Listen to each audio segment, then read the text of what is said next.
Welcome to the Pencil Bob channel. I hope you enjoy my stories. Sign of trouble wasn't a sudden explosion or a heated argument, but a subtle shift in the air, a weird quiet before the storm. I mean, our HOA, Harmony Haven, was usually pretty vanilla. We had the usual complaints about recycling bins, the occasional dog barking incident, but nothing that ever felt institutional. That was until Karen arrived. Not that she literally arrived. She'd been here for years, a woman whose name you whispered with a slight tremor, usually followed by an eye roll. But then, one crisp Tuesday morning, our community board, which usually just posted lost cats and bake sale flyers, suddenly announced her new self-appointed title, Director of Community Resources. Nobody voted on it. Nobody even knew what community resources entailed. It just was. And that, my friends, was when the dominoes started to fall. My morning routine involves coffee on the porch, watching the world wake up. Our little slice of suburbia is bordered on one side by a fairly busy two-lane road, and directly across that road a large bustling grocery store. It's the kind of place everyone goes, quick dash for milk, a full weekly shop, you name it. Its parking lot, vast and usually packed, was always just there, part of the landscape. Free game for anyone needing a quick spot if our own visitor parking filled up on game nights, which, let's be honest, it often did. I'd seen it happen 100 times. Folks from our side scooting over, grabbing a cart, and zipping back. Harmless. Or so I thought. The first concrete indication that something was amiss was the day I saw her, Karen, not just observing but directing. She was out there in the grocery store parking lot, wearing a fluorescent yellow vest over her usually impeccable pastel twin set, a clipboard clutched in one hand, a small megaphone in the other. My jaw nearly hit the porch railing. She wasn't just standing there. She was supervising a crew of 3 rather bewildered-looking teenagers, none of whom I recognized from the neighborhood, who were busily painting bright, fresh white lines, new parking spaces.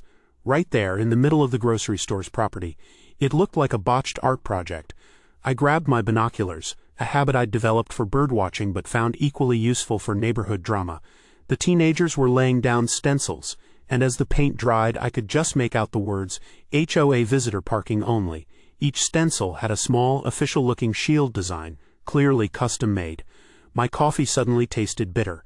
This wasn't just a miscommunication, this was an invasion. The grocery store manager, a harried but generally polite man named Mark, was quickly on the scene, his face a mosaic of confusion and disbelief. He approached Karen cautiously, gesturing wildly at the freshly painted lines.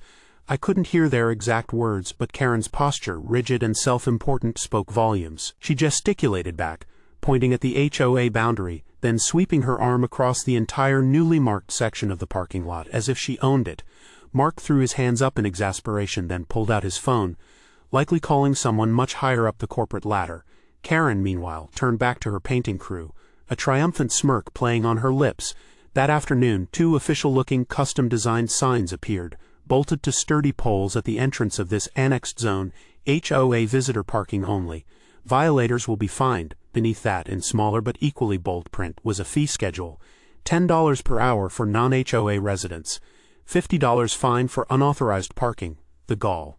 People were already stopping, bewildered, reading the signs, then looking across the road at our comparatively meek visitor spots. The next day, the real fun began. Karen was back, megaphone in hand, directing traffic like a pint-sized, self-appointed deity. A poor woman, probably just trying to grab a loaf of bread, parked in one of the new HOA spots. She hopped out of her car, purse slung over her shoulder, already halfway to the store entrance when Karen's voice, amplified and distorted, boomed across the lot.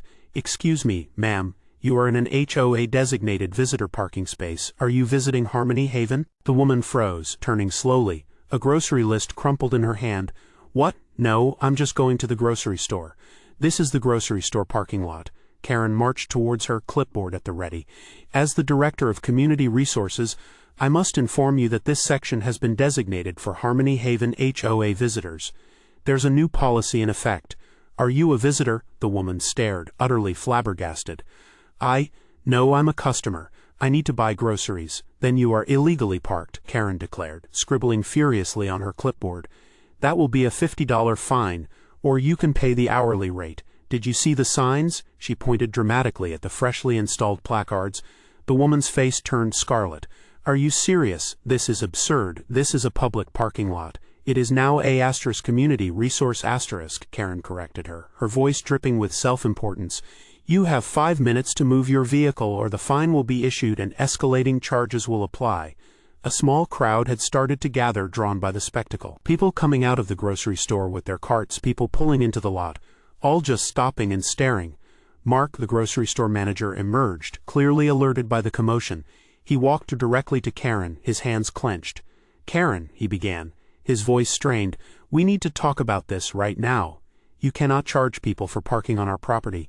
This is disrupting our business." Karen turned to him, her expression unyielding. "Mark, these are clearly marked spaces for our HOA. We require additional visitor parking. It's a community initiative. It's a unilateral land grab," Mark hissed, his voice rising. "You have no legal right to do this. We've already contacted our corporate legal team, and they are not pleased." Karen merely arched an eyebrow, a practiced move. "Then perhaps your legal team should have reviewed the municipal zoning ordinances more thoroughly before allowing such a prime location to remain unclaimed for community use. This is benefiting the greater good." She then pivoted, megaphone back to her lips, and barked at the still frozen customer, "1 minute, ma'am, 1 minute, or the ticket is issued." The woman, looking utterly defeated, just shook her head, got back into her car, and drove away, leaving a swirl of indignant glances in her wake. I watched from my porch, a chill running down my spine. This wasn't just annoying. This felt like something much bigger, something that could spiral completely out of control. And Karen, with her little vest and her megaphone, seemed utterly convinced she was on the right side of something. The initial confusion in the grocery store parking lot quickly curdled into outright hostility. The daily confrontations became a grotesque form of entertainment for some, a daily dread for others. Every morning Karen was there bright and early, her custom-made signs standing sentinel over her imagined domain. Her fluorescent vest became a uniform of tyranny, her megaphone a weapon. She even got herself a little foldable chair and a thermos, settling in for what she clearly viewed as her directorial duties. The teenagers, those poor bewildered souls from the previous day, were now joined by a couple of slightly older kids, all of them looking utterly miserable, tasked with patrolling the HOA visitor-only zone, clipboards in hand like tiny incompetent tax collectors. Mark, the grocery store manager, was a man rapidly losing his patience and his hairline. He'd tried reasoning, he'd tried demanding, he'd even called the local police, who, after a brief awkward conversation with Karen where she presented laminated copies of what she claimed were municipal agreements that nobody else had ever seen, essentially threw their hands up and said it was a civil matter. "Looks like a dispute over property boundaries," the officer had mumbled, clearly wanting nothing to do with it. That was all the encouragement Karen needed. One afternoon I saw a woman, clearly distraught, trying to leave the lot. Her ancient minivan was blocked by one of Karen's HOA visitor signs, which had somehow been pushed right up against her bumper. One of the older kids, a lanky boy with a smattering of acne, was standing there, arms crossed, looking smug. "You haven't paid your hourly fee, ma'am," he drawled, mimicking Karen's tone, "and you've exceeded the 5-minute grace period. That's a $50 fine plus a $10 an hour charge." The woman, tears in her eyes, pleaded, "I was only in there for 10 minutes. I just bought formula for my baby. I don't have $50 for parking." Karen, who had been observing from her chair, sauntered over, a grim smile on her face. "Ignorance of the policy is no excuse. The signs are perfectly clear." She then waved her hand at the lanky teenager. "If she doesn't pay, issue the tow order. We've already arranged for a truck." My blood ran cold. A tow order? This wasn't just about fines anymore. This was about holding people hostage. Mark, having witnessed the exchange, stormed out of the store, his face thunderous. "You are absolutely not towing any vehicles from my lot, Karen. Get that kid away from her car. This section is under HOA jurisdiction," Karen screeched, her voice cracking slightly with the strain of daily shouting. "We have the right to enforce our policies. You have no rights here," Mark roared back. "This is private property. My legal team is already preparing an injunction. You are going to be sued for everything you own, and so will your HOA." That got a reaction. Not from Karen, who just narrowed her eyes, but from the 3 other residents who had wandered over to watch the spectacle. Their faces, usually placid, now showed genuine alarm. The lawsuit involving the HOA, that meant us. That meant special assessments, soaring fees, a black mark on our collective record. That evening, our usual neighborhood gossip chain went into overdrive. My phone rang off the hook. Sheila from number 14, usually obsessed with her rose garden, was beside herself. "Did you hear what Mark said? Lawsuit? My goodness, this is going to ruin our property values." "It's more than just property values, Sheila," I said. leaning back in my chair. This woman is out of control. She's extorting people in a grocery store parking lot. But what can we do? Came the familiar, helpless question. We need to go to the HOA board, I insisted. We need to demand action. This isn't just Karen. If the board is letting her do this, they're just as culpable. The next week was a blur of frantic phone calls and whispered conversations. A small group of us, me, Sheila, old Mr. Henderson who'd lived here since the place was built, and a young couple, the Millers, who were terrified of their new mortgage being underwater, decided to push for an emergency HOA meeting, who circulated a petition detailing Karen's actions and the grocery store's explicit threats of legal action. It gained signatures faster than I'd anticipated. People were genuinely scared. The HOA board, a collection of mostly well-meaning but ultimately spineless individuals, reluctantly agreed. They scheduled a meeting for the following Tuesday in the small community hall. The announcement tacked onto the corkboard next to the Lost Cat posters felt ominous. The day of the meeting arrived, thick with tension. The community hall was packed, standing room only. Even Mark, the grocery store manager, was there, looking grim, accompanied by a woman in a sharp business suit who I assumed was a lawyer. Karen, however, was nowhere to be seen. The board president, a perpetually flustered man named Bob, tapped his gavel nervously. "Welcome, everyone," Bob stammered, his eyes darting around the room. "We're here to discuss the parking situation." Before he could continue, Mr. Henderson, whose voice was usually barely a whisper, boomed, "The parking situation is a direct result of Karen Thompson's unilateral actions. Where is she? She should be here to answer for this." A murmur went through the crowd. Bob wrung his hands. "Karen, she's not feeling well. She sent her apologies." A collective groan erupted. Mark, the grocery store manager, stepped forward, his lawyer at his side. "Mr. President," Mark said, his voice cold, "my name is Mark Jensen, manager of Harmony Grocers. This is Ms. Albright, our corporate counsel. I'm here to formally inform this HOA that we have filed an immediate cease and desist order, and we are preparing a lawsuit against Harmony Haven HOA for trespass, business interference, and emotional distress caused by Ms. Thompson's actions on our private property." A gasp rippled through the room. Ms. Albright then spoke, her voice calm but razor sharp.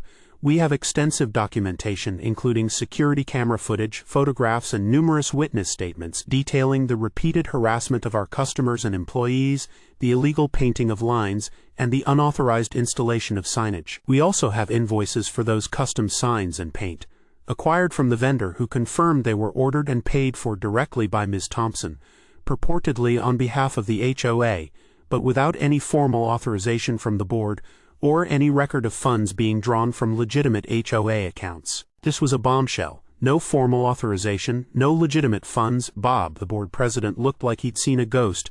"What are you talking about?" Karen submitted receipts for those signs. "They were approved as community beautification." "Approved by whom exactly?" Ms. Albright pressed. "Our investigation indicates that the invoices were submitted on letterhead that appears to be a crude forgery of HOA documents, and the payment methods trace back to a separate, previously undisclosed bank account." The room erupted. Whispers turned to shouts. A forgery, an undisclosed account? This wasn't just about parking anymore. This was a deeper betrayal. Suddenly, a side door creaked open and Karen walked in. She looked different. Her hair was a mess, her clothes disheveled, and her face was pale, almost gray. She gripped the doorframe, swaying slightly. "You're all exaggerating," she croaked, her voice thin without the megaphone. "This is a witch hunt. I was trying to help the community." Ms. Albright turned to her, her expression unpitying. "Ms. Thompson, our investigation has uncovered evidence that you not only unilaterally declared the grocery store parking lot as HOA property, but you also allegedly inflated the costs of the custom signage and paint by over 300%, funneling the difference into a personal account. Furthermore, the teenagers you employed were not paid, but were apparently coerced into working under threats of false HOA fines against their families." A wave of collective revulsion swept through the room. I felt a cold knot tighten in my stomach. Not paid, coerced. This was even more twisted than I had imagined. Karen's eyes darted around the room, wild and desperate. "Lies, all lies. They're trying to ruin me. I was ensuring community safety. The HOA parking was always full." But her words had lost all power. The board members, finally seeing the abyss they were standing on the edge of, began to speak up. "We had no idea about any separate accounts," cried Sarah, the board treasurer, her face ashen. All funds go through the main HOA account audited annually. The invoice she submitted for those signs was for $3,000, Bob mumbled, pulling out a wrinkled piece of paper. We approved it because she said it was a special project for community visibility. Our records show the actual cost for materials and production was under $900, Ms. Albright countered, holding up her own official-looking document. The difference, $2,100, appears to have been deposited into an account bearing your name, Ms. Thompson. She then turned her attention to the board. And our lawsuit will include punitive damages that could easily bankrupt this association. Your collective negligence in overseeing Ms. Thompson's activities, despite clear red flags and repeated warnings from my client, will be a central point. The realization hit Bob and the other board members like a physical blow. Their faces crumbled. They hadn't just been weak, they had been complicit, allowing Karen's unchecked behavior to escalate to this catastrophic point. They were facing financial ruin for the entire community, all because they hadn't stood up to one woman. The meeting devolved into chaos. Accusations flew. Karen, realizing the tide had irrevocably turned, tried to make a break for it, but Mr. Henderson, surprisingly spry for his age, blocked the door. 2 other residents stepped in front of her, their expressions grim. Karen started to sob, a pathetic theatrical sound that fooled no one. By the end of that night, the HOA as we knew it was in shambles. The board, facing imminent bankruptcy and legal action, collectively resigned, Bob stammering apologies as he fled the hall. Mark and Ms. Albright, having achieved their objective, left with a final somber warning about the consequences if their demands weren't met immediately. Karen was escorted out by what appeared to be plainclothes officers who had been observing the meeting from the back, her protests fading into the night. She was reportedly questioned, then later released, but the rumors of pending fraud charges hung in the air like a storm cloud. The parking lot in front of the grocery store was immediately stripped of its white paint, scrubbed clean, and the custom signs were torn down by Mark's own staff. It was back to normal, but our community wasn't. The cost of the lawsuit, even if settled, promised to be astronomical. Special assessments were inevitable, looming over every single homeowner like a dark shroud. The trust was gone. The harmonious facade of Harmony Haven had cracked, revealing a deep, ugly fissure of suspicion and resentment. We had been saved from Karen's immediate reign, but at a cost that felt far too high. The very fabric of our community, once simple and predictable, was torn.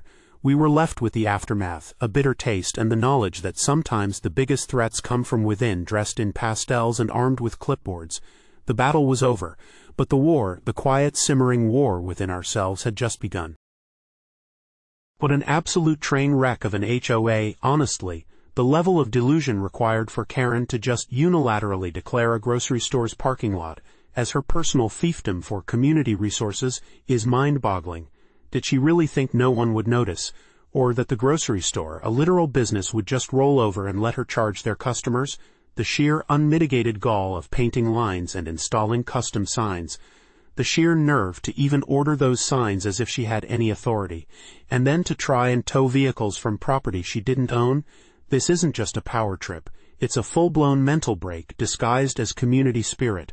The fact that the initial police response was civil matter just shows how unprepared anyone was for this level of unhinged entitlement. She weaponized a clipboard and a megaphone. Unreal. This woman belongs in a padded room, not managing parking. And the rest of the Harmony Haven residents, a bunch of spineless whiners, frankly. You watched this woman, Karen, descend into full-blown parking lot dictator mode, shaking down innocent shoppers, intimidating teenagers, and potentially getting people's cars towed, and your biggest concern was gossip and property values. It took the grocery store filing a lawsuit and threatening to bankrupt the entire association for anyone to finally get off their collective butts and demand an emergency meeting. Why wasn't this a united front from day one? Why did you wait until the very foundations of your community were about to be shattered by legal fees? Fear of new mortgages being underwater is a poor excuse for allowing one crazy woman to terrorize your neighbors and a local business. You all enabled her by doing nothing until the actual threat of personal financial ruin finally motivated you. You got exactly what you collectively deserved by letting it escalate this far. This is the ultimate HOA fraud nightmare. Not only did Karen hijack a private business's property, but she was allegedly pocketing thousands of dollars by inflating invoices and strong-arming kids into working for free under false pretenses. The audacity, and the HOA board just rubber-stamped it. The whole community beautification excuse is so transparently flimsy it's sickening. Now every single homeowner gets to pay for her criminal behavior through astronomical special assessments. This isn't just no happy endings, it's a financial catastrophe for everyone who had the misfortune of buying property in Harmony Haven. Hope those plainclothes officers followed up on those pending fraud charges, because Karen deserves to be locked up for this brazen embezzlement and extortion. Absolutely disgusting.